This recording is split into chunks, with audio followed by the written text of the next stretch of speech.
How to manage events notifications on Facebook mobile. Hello guys, in today's video I'm gonna show you how to manage events notifications on Facebook mobile. First thing you're gonna do is go to Facebook and now click these three lines here and then go down until you find settings and privacy, and now click settings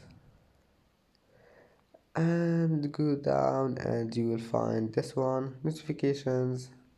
Click on it and go down again and you will find here events, and as you see here you can manage events notifications on Facebook mobile.